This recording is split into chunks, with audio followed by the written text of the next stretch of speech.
Brenden, welcome back to the Happy Engineer podcast, man. Like this is legit. I'm so glad you're here. Hey, Zach White, Mr. Zach White, I must say. Brenden here, and it's a pleasure to be back, man. Mister. There you go. I appreciate you calling me Mister today. So we had an incredible conversation on this show in a previous episode and had to come back and say, let's take it a level deeper. We've had a time to connect in lots of different forums, and I absolutely love everything about what you're doing. And take me back. Communications, you're the pro, MasterTalk, everything that we know about you today is world class, but it wasn't always that way. Who was Brenden before MasterTalk? Dude, Brenden was a piece of work. Let's start there, Zach. I mean, for me, my story started when I was in college. Well, actually, it started before college when I was 5 years old, actually. And I grew up in a city called Montreal. And for those who don't know, Montreal is a city where you need to know how to speak French. And it's a language I didn't know. So my parents looked at me. Yeah, there you go. You didn't even know. Yeah, there you go. So you need to know how to speak French. And my dad looked at me when I was 5 years old and he said, Brenden, you need to learn how to speak French. So he sent me to French school to learn the language.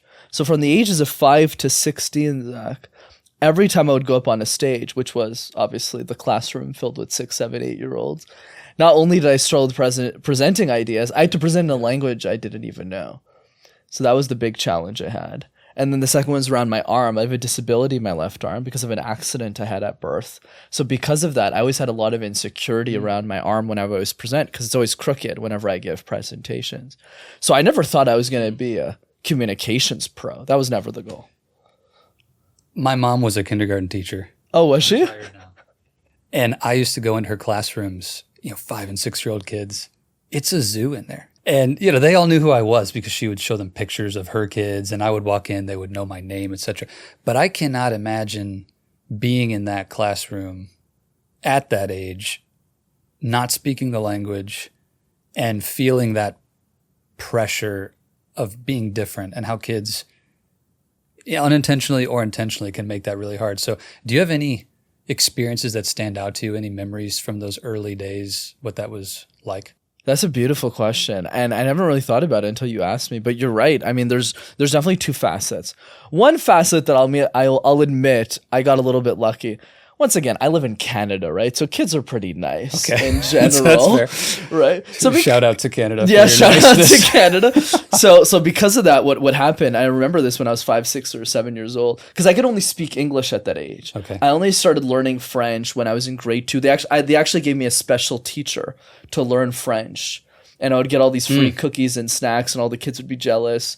But basically, I was a special needs student for the first couple of years. Wow. Not because I had like a mental disability, but because I just didn't know French. So I just needed extra help. Yeah. Wow. To figure it out. So because of that, a lot of the kids were trying to speak English to me. They really actually made a lot of effort. I remember there was one kid named Samuel that I'd never seen again for the rest of my life. Wow. He always took the time to meet Frederick too and Daniel. They always took the time to like figure out English a little bit just to communicate with me.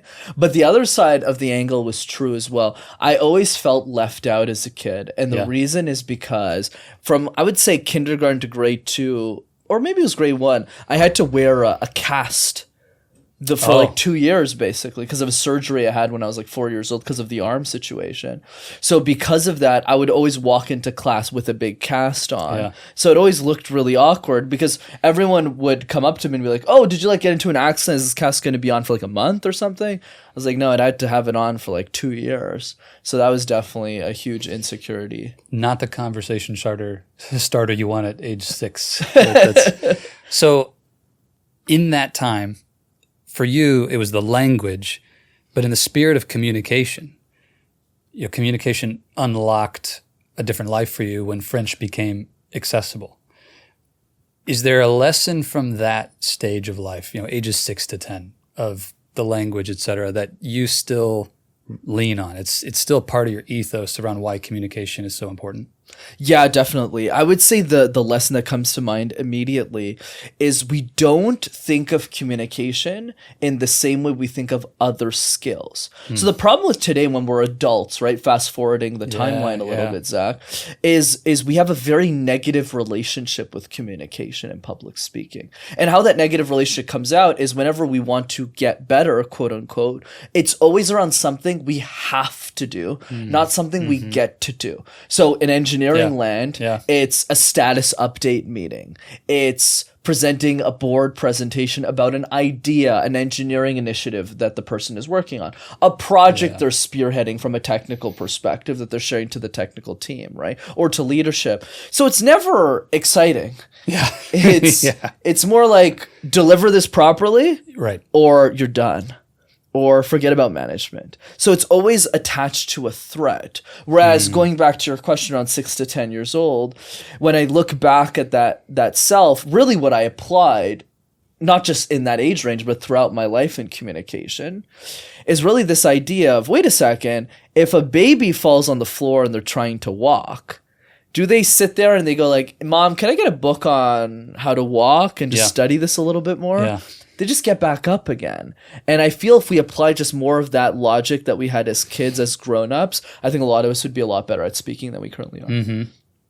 Were you in a place of, fear around speaking French, or it was just like, I got to learn this? What was your actual experience with that gap? I had a very negative relationship with French because I felt like learning French was being essentially being a part of the enemy. Like I didn't want to learn the language because I already knew English. It's like, why am I giving myself a purposeful handicap? It makes no sense. That is so, okay, here's what's standing out to me, and I didn't see this coming. I think engineers, the managers, the senior leaders, the people who work with us in coaching for career development often see communication exactly like that. It's like a foreign language.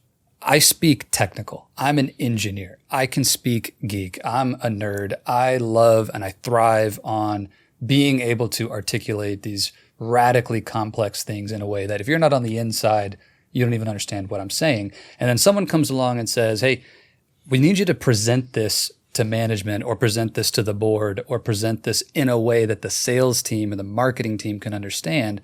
And it's like, why? What's the point of mastering? Like, there's a certain resistance to joining the other side. Like, that's shouldn't be necessary. I just want to go back to the lab and keep doing the work that I love. Huge barrier to growth in our experience and career. So how do we get out of that mindset? How do we shift, or what have you seen helps people change and recognize like the world unlocks when you learn to speak French? It's a fantastic observation that you just made, and it's 100% true, even for me. That's exactly the key, not just with French, with a lot of the things that I've learned in my life, frankly, in my journey, where it's just like, oh, I don't know how to do this. Oh, well, I don't need to learn this because I'm X, Y, Z. And we make up reasons as to why we shouldn't be in the other person. And you know what I learned in life, Zach? That I learned from guys like you who have learned this lesson very early, and you're my mentor in this, which is this point about saying, do we want to be right or do we want to get the result that we desire? Do we want to be right or do we want to get the result that we want in life? And those things are completely different. We get to be right, like especially in the engineering context, because I know it just as well as you do. You know, you could totally not master communication if you don't want to. You could you make a lot more money? Could you grow? I know the people who agree with you on that. Right? You can. But don't go telling me or you that you want to be in management and that you don't want to fix your communication skills. That doesn't make any sense. Because what is the ethos of management? The ethos of management is simply to manage others. It's not about doing technical delivery work anymore. Yeah, there's still some of it. You still need to know your stuff because you need to be able to especially in engineering management roles today, as you know, you coach your clients on this, is you have to be able to both take a 1,000-foot view on a technical problem and be able to go down the weeds. You have to be able to make that switch constantly, even if you're not doing a lot of the back end work anymore. And if you are not taking the time to master the most critical skill, which is comms, and we're making excuses about, oh, I don't need this, that's also true. You also don't need the promotion. So don't worry about that either, right? So, and that's something I've been guilty of most of my life, frankly. I agree with you when you say that communications is the building block skill. It's without it, none of those more advanced things come to life. And so I'm going to propose something that I believe, and I want to hear if you agree, and how does communication fit in? So most engineers love and thrive on solving problems. When I ask an engineering manager at Google who reaches out to us for coaching, what is it that you really want? What's the dream? What's the goal? If it was a year from now and everything went exactly the way you want it to go in your career, what would you be doing? More than half the time, the answer starts with, I just want to be in a job where I can solve really hard problems that I love solving. It's just part of the ethos, the DNA of an engineer. We just love to solve problems. Okay. Well, I believe that every real problem in your career that holds you back from the things you actually want is a people problem. Every problem is a people problem. So if you can't communicate, you cannot solve people problems. What do you think about that? I agree. I would just look at the frame a little differently, but I agree with the premise, which is, let's bring it down to the bare bones, right? Let's say, because I know software engineer the most out of probably all the engineering types. So let's say we're coding something in a database. We're trying to create a new app. We're trying to create a new service, trying to run it into production and then go live with it. Well, the problem that is missing and why everything is a people problem is because we're not just making an app for the sake of making an app. Every technical decision that is made in a business is always attached to a business outcome. Exactly. It's about saying, no, we need SAP, we need this system to help us make more money. So now because of that, the layer on top of that becomes, now we need technical people to then solve that technical problem. But the layer is always business, and the layer on top of business is always people, because who are we doing business for? Like if you're in mechanical, not in a mechanical, if you're an aeronautics engineer, you're making planes. Well, who's in the plane at the end of the day? It's people. If you're in software engineering, who's using the app? The end consumer. It always starts and ends with the person, to your point. You might have a problem on your project.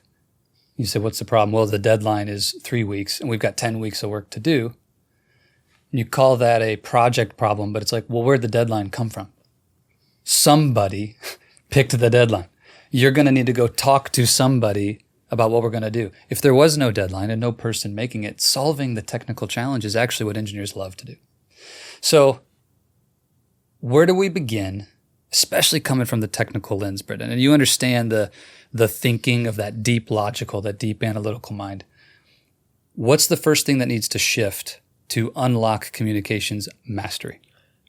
Absolutely. In the context of engineers, what I would say, Zach, which I haven't said last time, is to have a maniacal focus in love in the same way that we bring our engineering mindset to solve really hard problems. How do we bring that same joy, excitement, and energy? To your point, energy before strategy, right? That's one of your quotes. So true. How do we bring that into communication? And that's really what I've spent my career thinking about, not just for engineers, but for people in general. So if you look at any skill, right? Learning how to play piano, going salsa dancing with your significant other, and just notice from your smile, that is actually the driver, which is oftentimes when we learn a new skill or we have a desire around it, usually the energy is very positive.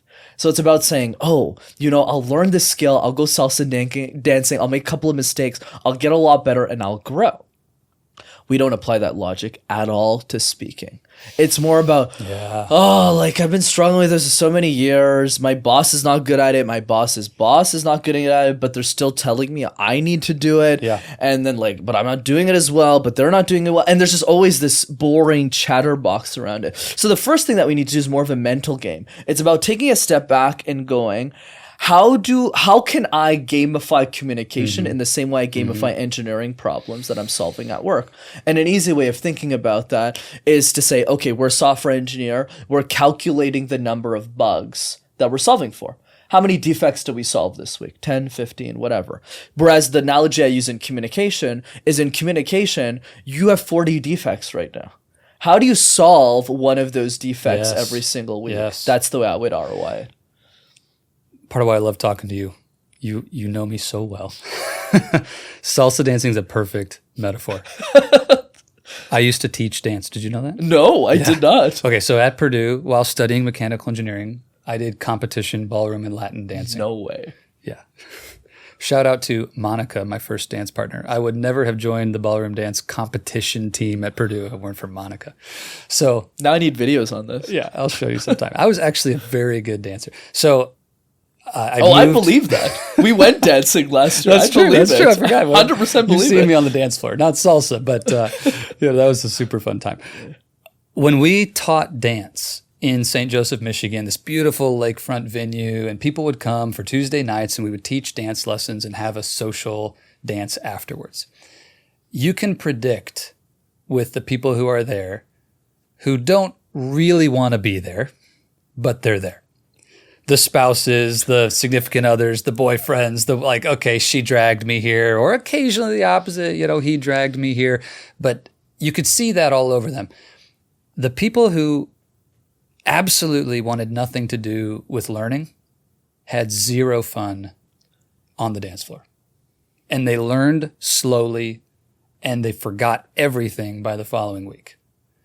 And the people who would come and they'd say, all right, I've never done this before, but I'm willing to give it a shot. I want to have a good time. I love the idea of being a dancer. And they just got into it. They allowed themselves to kind of be in the moment, have fun. They learned faster. They had great times. They made these great experiences, even though they still sucked at dancing. They're not good dancers. Not at all. But the love of dance started to get nurtured, and then they would learn fast and they'd become great dancers. So my question to you with communication, you've coached so many people to be in the top 1% in communication in their industry and well beyond that. Is the love for this discipline to get better, to improve, that shift you just talked about, is it something that you can nurture if you don't have it? Or is it you have it or you don't? Like, what's your belief or your experience with that? Oh, so many cool directions to take with that question.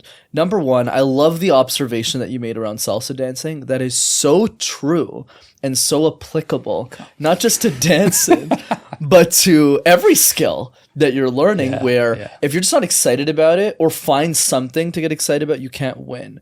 Now to your question around, can you nurture that? I 1,000% believe that you can, because I'm the case in point of someone who hated communication. I never wanted to be a communication coach. Like, who does that for a living? Like, what? Only crazy people. People. I was an SAP consultant at IBM. That was my life. Yeah. I was an HCM consultant. I was implementing human capital management technology software for Fortune 500 clients. I was doing 3 of them at the same time. I almost died doing it, which is a separate story. But I was good at it. I wanted to be a partner at IBM. I wasn't looking to be a communication coach. So how in the world did I develop a passion and a love? How did I nurture that? Because my whole life I hated speaking. I am insecure about my left arm.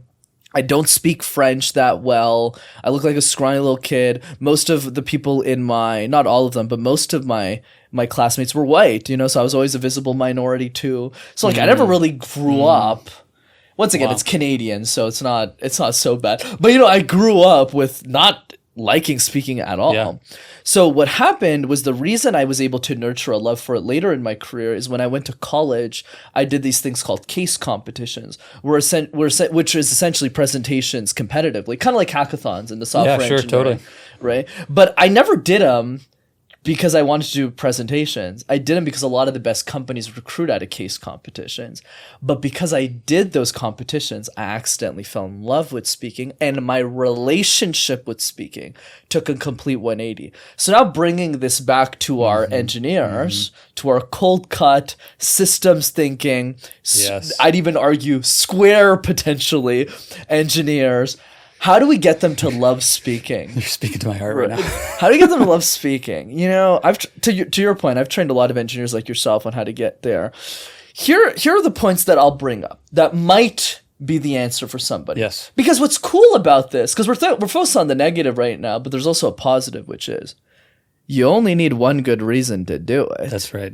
Like if salsa dancing, your only reason is to make your wife happy, that's a damn good reason. Yeah. That's a good reason. Like, latch on to it. So for engineers, what I found, there's 3 or 5 that come to mind. Let me just list them off.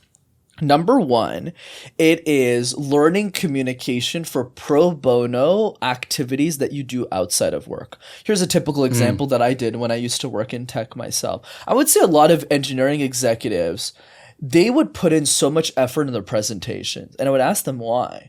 And the reason is because they had to present to organizations like Technovation, who are basically like kids, like ages 5 to 12, who are learning how to code apps, who don't know technical that well. So they really had to dumb it down, and they would put so much effort because to them it was like coaching their own kids to be technical, and they were superstars. Yes. And that's one of many examples of how to do it.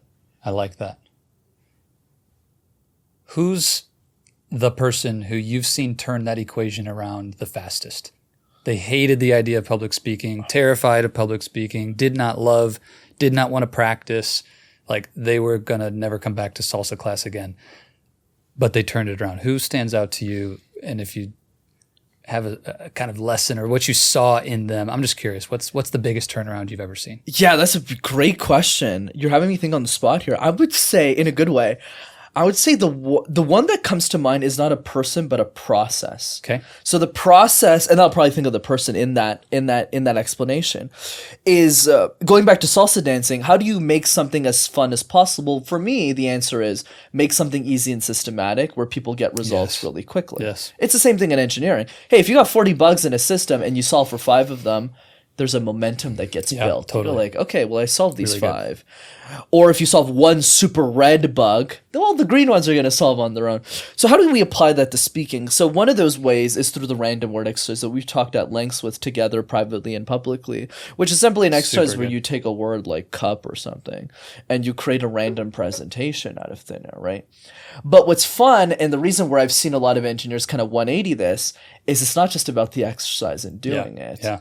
It's about doing it with their kids, doing it with their significant other, doing it with their aunts, their aunties, their nephews, their nieces. Yes. When that relationship starts to happen, it becomes more of a family activity in the car when you're picking them up from school. This is a real story, dude. There are people, not even clients, just people in general, who will send me video messages of them in the car. Real story, with their kids in the back, and they're doing the random word exercise together as she's like driving her like kids to school.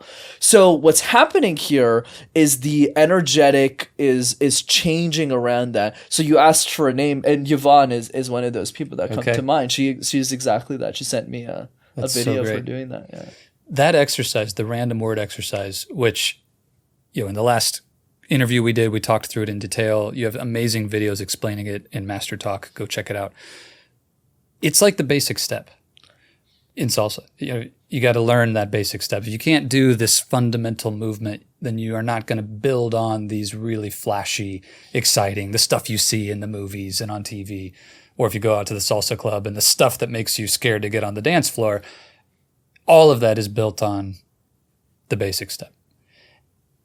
2 thoughts, and I want to hear where you would take it. One is you can do the basic step in a way that feels boring and rote. And it's like, this stinks. Salsa is boring. You can also do the basic step in a way that's full of life and just experiencing it and letting it be great. And again, it's direct correlation to who masters the dance and who doesn't. So what's the difference in doing an exercise like that, these fundamentals, in a way that's not actually going to create results versus like it really unlocks the next level? There's a beautiful book on this by Dan Sullivan and Benjamin Hardy called The Gain and the Gap.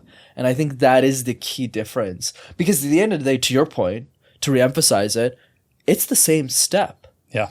So what is the fundamental difference between both people? And I think the difference is who is willing to change the energetic relationship they have associated to that skill. So you have the one guy at the salsa dance who goes after 10 steps, he still brings the same attitude, the same energy, and he focuses on the gap.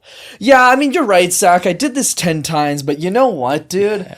Yeah. I don't think I'm going to get any better at this. Yes. And then the other person does the same 10 steps. Same skill level, but they go, you know what? I can still get better at this, but man, just 10 minutes ago, I was struggling to just move. And now I can do a nice movement. Yeah, what if I did this 20 more times? So it's the same person. Yeah. It's the same skill set. It's the same movement. It's the same exercise. But the only difference is the one person is focused on the gap, one person's focused on the gain. And that's why in my coaching practice, a big focus, to keep it simple, there's no secrets here. I'm sure you do the exact same thing in yours. This isn't rocket science what we're teaching our clients, dude. Yes. Whether it's mindset or speaking, it's just about, I think our role as coaches, frankly, is to help our clients see themselves in a different universe. That is it. So good. And the way that I do that in speaking is after 10 random word exercise, when everyone's focused on the gap, I just have one job, which is just to ask them, hey, were you more confident the 10th time you did it or the first time? Nobody answers the first time. Everybody goes the 10th. And I go, cool, what if you did 100 more times? And that's the key. So good. All right, what if I go to the other end of the spectrum? We've covered some building blocks and exercises and basic tools that we all need to start with. What's the most advanced dance move? I'm so glad we're talking about dancing today, Brenden. Me too. Your communication skills are next level. I love listening to you speak, the way you craft questions, the way you answer questions, the way you engage. Even just today, walking around with you, it's so thoughtful, it's so clear, it's so fun. It's next level everywhere.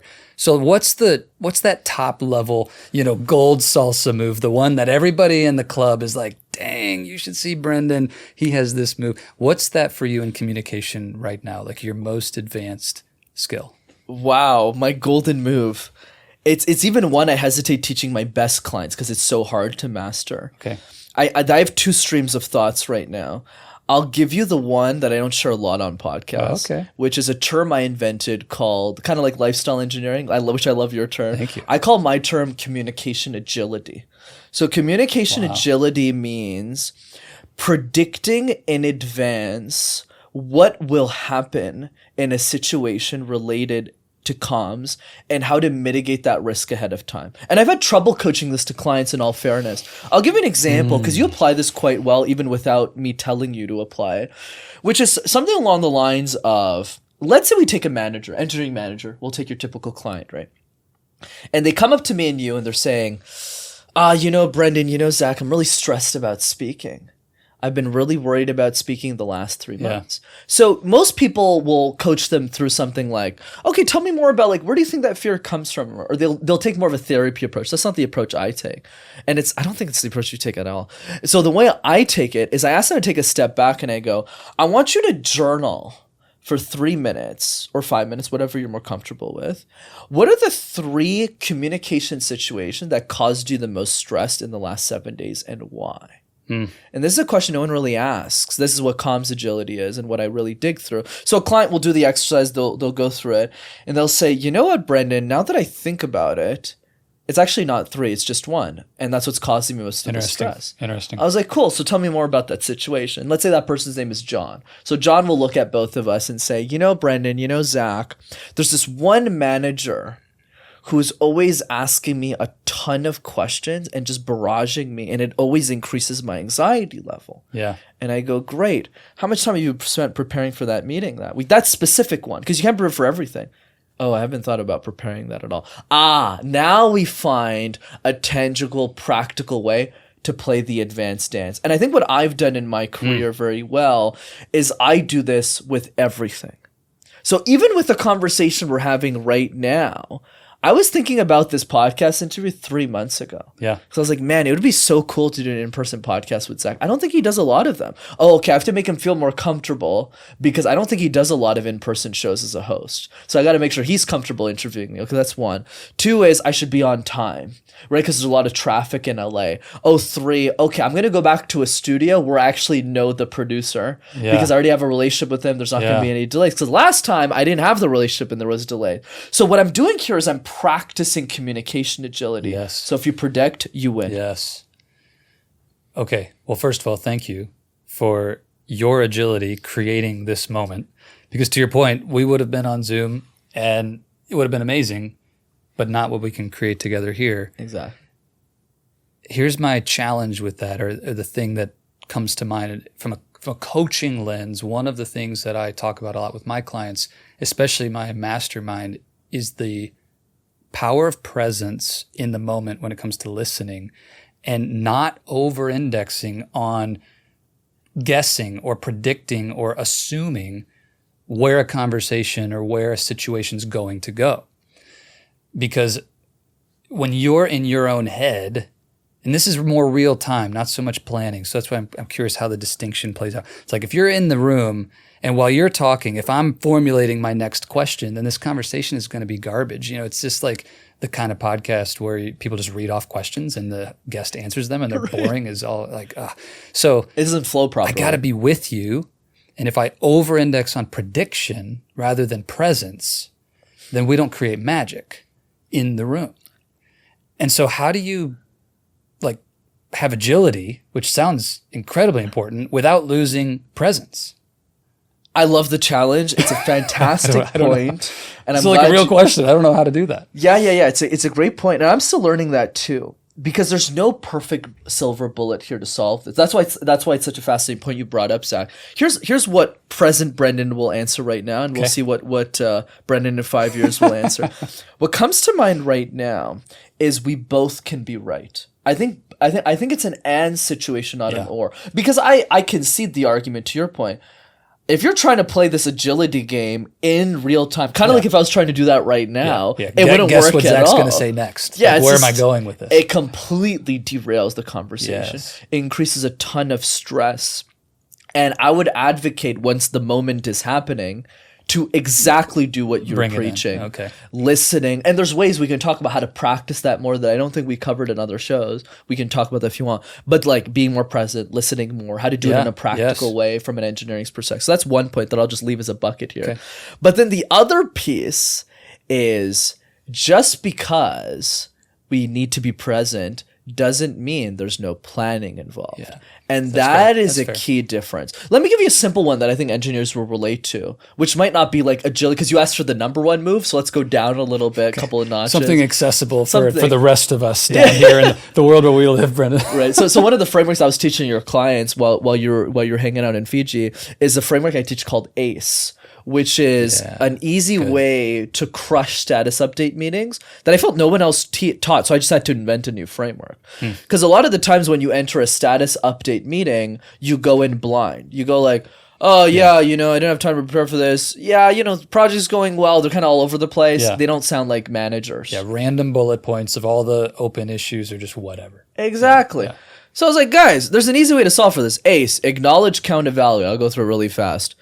Acknowledge people. We live in such a virtual room now. We're forgetting to build the relationship. Yeah. If you want to be in management, it doesn't matter if you're the best in the room. The VP's got to know who you are. The SVP, and you preach this so well, by the way, they got to know who you are. At the 100%. End of the day, there's one position. If there's two people with the equal skill and one person just knows the guy and the other person does not know the gal, you don't get the job. Yeah. So acknowledging doesn't mean asking people about their dog. It's just saying, hey, it's great to see you. Start the meeting. Number 2, count. Tell people how many updates you have. By the way, Zach, I have 3 updates I want to share with you today. If you just start rambling and it's been 5 minutes, people are looking at you like, dude, when is this guy going to stop talking? And number 3, evaluate. Just end strong. end with, that's it from my side. Always happy to take your feedback. Thank you so much. And if you say that enough, the languaging is really clear here. If you say this enough times, eventually people will step you aside and go, Zach, you're always asking for feedback all the time. I really like that about you. Let me start mentoring you. And then you become an automatic sponsor for a promotion in the game. I love that. So the planning aspect of that versus the presence in the moment. So you're in that update meeting. The VP stops you on your second of 3 updates and wants to go deeper. Your ability in that moment to still hear the question, get clear, make a decision, communicate what needs to be communicated, and not say, my plan was 3 quick updates, etc. Not in conflict. I would agree with you on that. As far as these 2 energies of agility and planning, it kind of reminds me of Robert Cialdini's second book, Persuasion. This idea of conditioning ourselves and setting up the room for success before we begin. That little opener, hey, we've got 3 updates today. That one line sets up the room for a successful interaction, because now you're not wondering, am I going to talk for 2 hours? I'm able to contain my updates into a framework and a formula. Lots of good things there. And let's stay in that nuance, because it's really good, because you're allowing me to go into pieces where I just can't talk about, where it's kind of like this idea of how do I listen and ask really good questions? I'm sure you've heard that one a lot. I'm listening to, it's like, well, I got to say something smart and I also got to listen to you. Yes. And my reaction is always, wait a second. We should be practicing these things one at a time, not both simultaneously. So the question is more about saying, let's take a step back. And for this next interaction, you're just practicing how to listen. And you get really good how to listen. And then you practice how to ask questions. And then the final nuance to that is the corporate meeting, which is we're in high stakes comms right now, which is, okay, I'm worried about what my manager will say. Yeah. Well, let's separate planning and presence, where it becomes, let's practice the planning with our coach or our friend. Yes. Where they're not going to interrupt us. Let's practice ACE. Let's put it on the table. Let's do this in front of Brenden, do this in front of Zach, do this in front of John, Julia, whoever you want. And you practice it 30 times. So that can 100% be controllable, and there's no risk. Because Julia is not your boss. Yeah, totally. But then when you master the planning, you get a lot better at being present, because you're not worried about the nuances of the conversation. And that's how you break it down. I want to go back to that bucket of listening. I just did a really deep session, actually right after your sessions on comms, the speaking aspect with my mastermind. I came in for the final session that month because the whole theme of the month was communication. Oh, was it? And I said, all right, Brenden taught you how to talk. I'm going to teach you how to listen. And we talked about the different levels of listening and what it really means to listen deeply and how do you master that skill. So I'd love to hear your lens. What role does listening play in speaking, and how do we get great at listening? Absolutely. Honestly, I just feel like listening to your frameworks now. I have to watch a separate. Please tell me yours. I'll tell you mine if you'll tell me yours. Yeah, absolutely fair.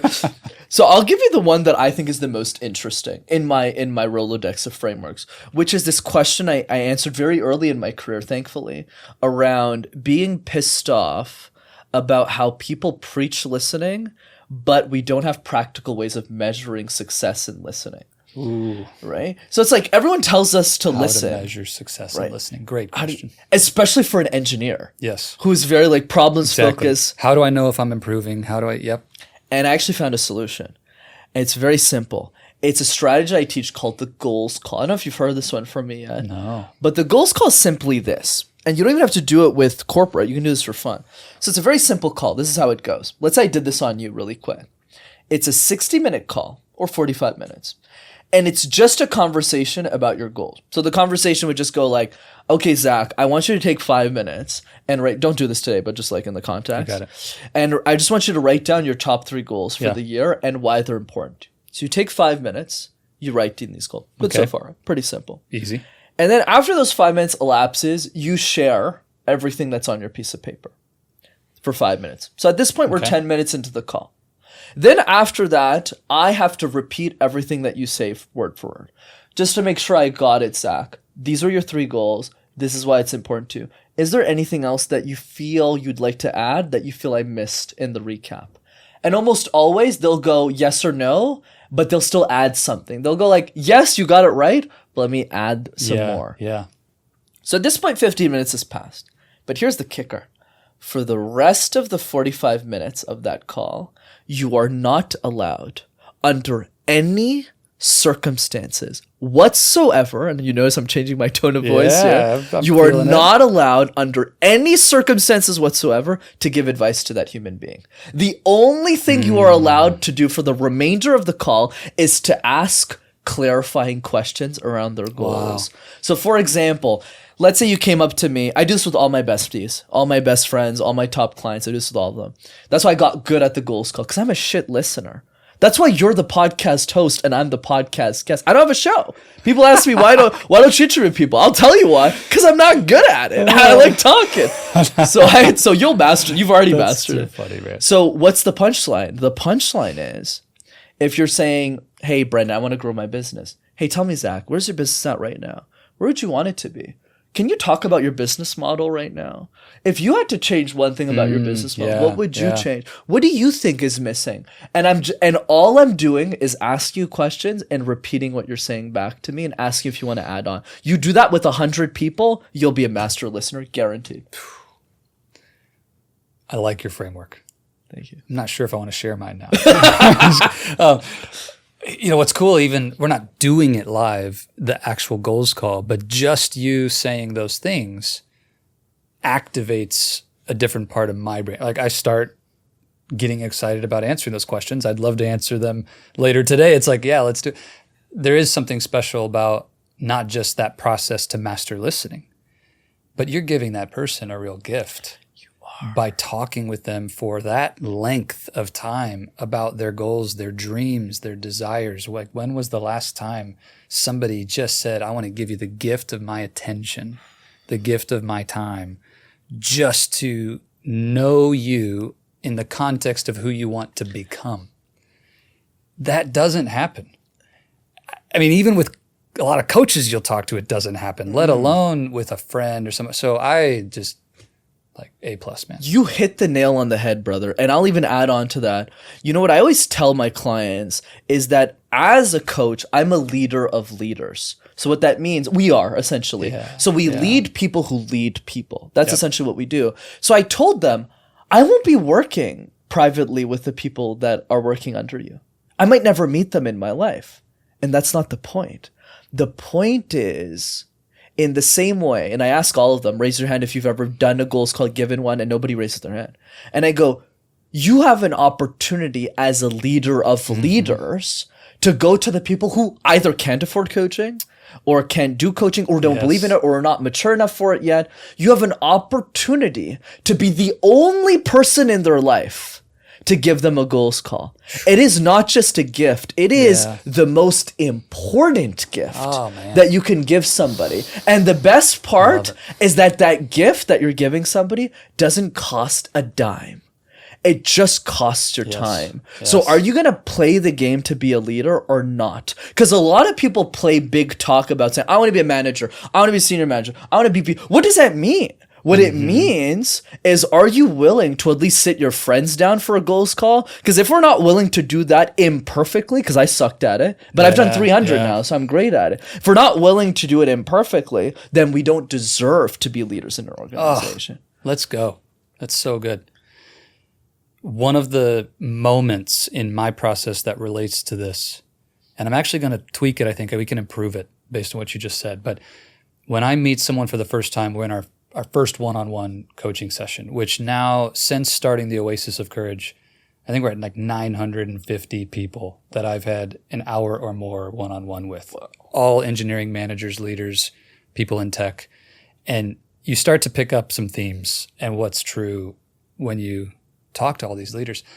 In that call, there's a moment like what you described, usually 30 to 40 minutes into the call, we've talked about where they're stuck. We've talked about why they're not making progress, why they're unhappy, what's not working, what their goals are, what their dreams are, everything in the way, the roadblocks. And then we'll pause and do that recap and say, all right, let me see if I've got it. And I'll take 40 minutes of conversation and replay that to them with what I heard in a 90-second or less recap. And you see it on their face in that moment, that sense of feeling heard and understood. If I get it right, at the beginning, to your point, man, I botched it he's not, I'm using my own words. I really wasn't tracking. I wasn't listening to them. I was formulating things or thinking about selling them stuff instead of serving them, all of those rookie mistakes. And I made all of them myself. But now when you do that call, I'm thinking of Corey, who I just talked to last week, and you see it on his face, that sense of like, yes, that's it. And I will ask them in that moment, before we go on and talk about solutions, before we do any work to solve that problem, what's been most valuable for you just from having the conversation? That's a really good question. Guess what the most common response is? Probably the recap. Yeah. But what about the recap? Like, what do you think they actually found value from? I'm curious, just your intuition. You've done so much coaching. You're so good at it. That's a great question, man. I would say what comes to mind now from a client's perspective is hearing somebody else communicate their own problem back to them in different words than the ones they were using in their mind. So it gives them a new perspective. That would be my answer right now. Yeah. That's really close. And it's super common to have someone say, hearing you say it, like the way you said it really helps add to my understanding. But the most common response, and it is the recap, so you're right, but they basically tell me, I've never actually had anyone take the time to help me get clear and flush all this out at once. I've never put it all on the table before and then looked at it for what it is. Just talking about this created more clarity for me. And even if they don't do coaching with me later, if this is the only session we ever have, I've had people come back to me months later and say that one call changed this and this and this and this. So I love the goals call. Everybody needs to go do that. And you are the executioner of the goals call. You've done it more than me. 950 times. My God. I've probably done it like 300 times in my career. So congrats, man. Yeah, That's really it's impressive. the very first session I have with anybody who even wants to consider doing work with the Oasis of Courage. Wow. Because if you don't have that conversation, and I think you would agree, it's like we don't have a basis for us to launch into a transformational journey if we can't have that conversation. Right. And if you meet someone who's unwilling to share those goals, unwilling to open up about it, for me, that's a sign they're not coachable. Totally. And I don't want your money because you're not going to get any results from coaching. So 100%. Do you want to hear my framework? I do. Of course. That's what I asked for. Okay. I said I would tell you mine. That's what the fans are waiting for. If you told me yours. So listening, which to me, the mastery of the voice, which is where you are just genius, it's like the one edge of the sword. If you don't know how to listen, you're missing out. I think they're so important to complement, which you already mentioned. But I think of listening as levels. And I get the core of this from the coactive coaching models of CTI, the Coaching Technical Institute. I forget the acronym. Amazing coaching group. The book is Coactive Coaching. So level 0, you're not listening. This is when you're on your phone, you're watching television, you're on the computer, and somebody's like, hey, Zach, curious what you think about blah, blah, blah, blah. And then suddenly you're like, what? Not listening. Or you and I are here, but you're somewhere else. Your mind is in a whole nother world. You're not listening. So you could be literally in the room, the person's talking, you're not listening. That's level 0. Yeah, I am thinking about burritos now. Those burritos looked amazing. Okay. So if you're at level 0, you got to realize that ultimately it begins, if you want to get off level 0, with letting go of selfishness. Like you've got to have some level of investment in the other person. You got to care about the person. If you are completely wound up around yourself, your own problems, your own things, you're going to get stuck at level 0. Level 1. Level 1 listening is when you're listening to respond. I'm hearing your words, but I'm listening to your words for the sake of formulating my response. And you know you're at level 1 when there's that internal chatter. I'm already thinking about what I want to say while you're still talking. And I'm guilty of this. It happens all the time. And maybe it's because you have a really smart thing to say. Who knows? But and this is when people interrupt you to say the thing that they need to say, right? It's like you're at level 1. Level 1 listening is about my agenda, not your agenda. I love that nuance. Yeah. So it's like, if I'm listening at level 1, it's because I still care more about me, my image, me looking smart, me answering the question than I care about you. It's level 1. Level 2 is listening to understand. In level 2, I am listening to what you're saying, not because of what I care about, but because I care about you. And I'm on your agenda. What does Brenden really need here? What is Brenden really asking here? How can I actually help Brenden? And I'm not thinking about my response while you're talking. I'm just thinking about you while you're talking. It takes a lot of practice and trust in yourself and that listening works to do it, because you get to the end of whatever the person's saying and there's that scary void of silence while you're now formulating, where do I go from here? What do I say? Where does this, and that's what coaches invest their life mastering, but you can get better at this. So you're at level 2 when the mind chatter quiets and your energy is totally on that person, and you stop assuming what they want you to say and you trust yourself to say whatever comes up. So I can tell you're at level 2 with me right now because you're just hanging on this frame, you're listening, you're with me. So what would you say to that? I mean, let's hope I'm at level 2. Let's test that out. So let's recap. Please. So number 1, level 0, no listening. None. Oh, I got that. So that's level 0. Level 1 is listening to respond. Yes. Right? Where when we're listening to somebody, we're mostly thinking about our agenda. Like, okay, what I need to make sure I need to say what I need to say so I sound smart in this conversation, or that I achieve my goal. That's right. And level 2 is listening to understand. We're shifting from our agenda to your agenda. How do I serve you? Yes. What can I do to support you? I love it, man. But you know what I love the most about your framework? And I want to hear more if there's more. There's a level 3. I'll tell you in a second, I'm but curious. you go first. I'm so curious what level 3 is. But what I love about your framework is that it's very tangible and understandable. It actually solves the similar problem that I was talking earlier about, which is like, how do you measure success? Well, that's very easy with your scale. Okay, cool. And because I've heard it before, but I've never heard it in such a cool, systematic, practical way. Because you could look at an engineer and go like, cool, dude, you think you're a great listener? Let's take a look and see if you really are a great listener. Which part of the scale are? And there's ways for us to test that. Yeah, little indicators. You can reflect on any conversation. Just ask yourself, what level was I at? Yeah. And the truth is we bounce between them. Yes. Totally. You're going to be at level 1, you're going to catch yourself, and you need to bring your energy back to the other person. Yes. And as a coach, it's my intention to always be at level 2 or level 3, but it happens. You're on a conversation and something distracts you or something pops up in your mind. And it's like meditation. It's not that that's a bad thing. It's just that discipline of saying, oh no, there's that internal chatter. That's not why I'm here.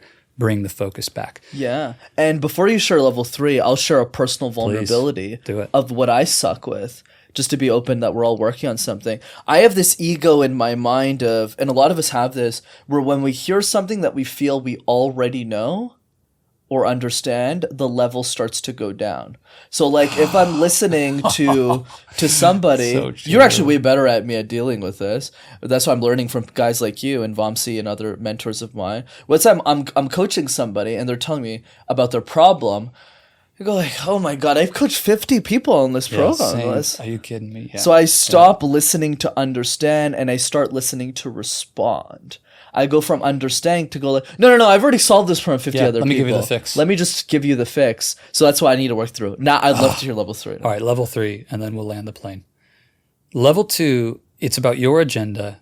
It's a selfless act of listening. It's a high energy listening, but I'm listening to what you're saying. Level 3 listening is when I start listening with my whole person, and it's not just what you're saying. I'm also hearing what's not being said. I'm hearing what your body language is telling me. I'm hearing what the energy of the room is telling me. I'm hearing and I'm seeing and I'm feeling and I'm intuiting. There's a certain intuition that happens of like, Brenden said that this is a gap for him. Is that gap really the thing that he's stuck on? It feels like he's using that gap as a distraction to not talk about the real problem. And in that moment, instead of asking you more about your gap, I'm going to say, hey, it feels like there's something else you're not telling me.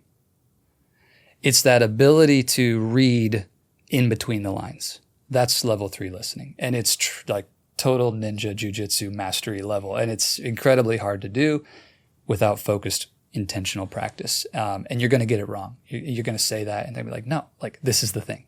Cool. It's all good. But that's level 3. And that was actually my question to you, me kind of flipping the tables a little bit.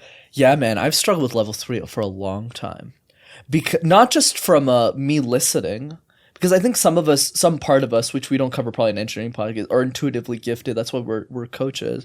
But I think the other piece is going like, how do you teach somebody else to get to level 3? What's your thought process? I have mine, but I want to hear yours. Teaching level 3 is all about the humility to just go back to the basics again and again and again. And I believe the unlock for level 3 is actually in the heart, not in the mind. Level 3 unlocks when my compassion, my love, my care, my concern, my joy, my hope, my everything starts to become not about me, but about you. When that starts to unlock and it happens in my heart, then the ears will catch up. Like the rest of it, the skill will develop. But the unlock begins with caring so deeply about the conversation and the person on the other side that you're willing to bring that amount of energy. Because listening is harder work than talking, I think. It's so much harder because speaking, there's a certain self to it. There's an ego to it. And comes more naturally for me. Listening, I'm just being honest. Me too. Listening is not about me at all. It's all about you. So that's the unlock, I think. That's beautiful. I love that. And I'll give mine because I'm sure you're curious too. I think everything you said, I completely agree with. And honestly, I got to work on a lot of that myself. I'd say the other piece that I found has helped me is 2 things. One is pattern recognition. And the second one is not being afraid of being wrong. So the first one is pattern recognition. Eventually, if you listen to enough people to add your nuance with love, with more compassion, eventually you start to realize some nuances about similar types of human beings that you can pull from. But it's not as easy, to your point. The other point, which I think was the big unlock for me that I teach other people now to think through, is not being afraid to be wrong. I'll give you a funny random thing. Like there's this thing I'm really into now called human design. It's kind of like horoscopes. Yes. But familiar. But I feel it's more legit. It teaches you a lot. But I think the value of these things, and I would even bucket, people won't do this. I personally don't, but let's just do it because it's an engineering podcast. Let's bucket human design, horoscopes, astrology, all the stuff that engineers probably don't believe in. The woo-woo sham box. Yeah, I love it. But here's my business case for it. You know what's interesting about these things, Zach? Is it opens the door to conversation that otherwise never would have occurred. So let's say me and you are sitting down together. We're going through a human design, right? And we have an expert is telling you, hey, this is what's nice is like in that nuance, you go, well, actually, no, I disagree. And here's why. But that here's why creates an interesting nuance. And I think what's helped me a lot in level 3, and I'm nowhere near that. I think sometimes I touch level 3 I feel really good about myself. And then I go right back down to level 2 is like, I'm not afraid to just throw out assumptions as long as I approach the conversation with the right intention. Hey, my goal from this listening conversation of me practicing level 3 is not to hurt somebody's feelings. It's more like, this is an assertion I'm making. And the first couple of times it was just dead wrong. And then I was like, I want you to be comfortable telling me why I'm wrong. And then when they do, it's not just about them do, it's also what is the reaction that you have when that person tells you you're wrong. So when somebody goes like, well, no, Brenden, you missed the point. instead of going, oh shit, like this sucked, Yeah, I'll yeah. go like, yeah, you're right, I Yeah. screwed up. Tell me more. And So that good. creates the So key. good. Yeah. Sir, every engineering leader I've ever spoken with needs to spend more time with you. With us. Sorry, I would argue. I want you to just lay it out there. Tell us how to connect. What's the place to go find more from MasterTalk, from Brenden, your amazing team? Where should people go? Absolutely, Zach. This is an enlightening conversation. Thanks for having me, man, on the show. Super easy. Just go to Instagram. Go to my handle, Master Your Talk. Your is spelled YOUR. And just send me a DM letting me know that you listened to the podcast and what you got out of the show. Amazing. I want to acknowledge you for just a moment. Last time we talked, gold mine after gold mine after gold mine. Getting to know you has been an incredible pleasure. We're here live in LA for the Summit of Greatness, the second time we've been together at this event. All the work you do is world-class, and I know that you have changed more lives through your free stuff. You know, who knows, countless lives with all the value that you give on your YouTube channel and on Instagram, but also your clients. I know you're radically changing the future for them, and so thanks for the work you do, man. Thank you, brother, man. You're such a gift to the world, and I get to be a part of it, so lucky me.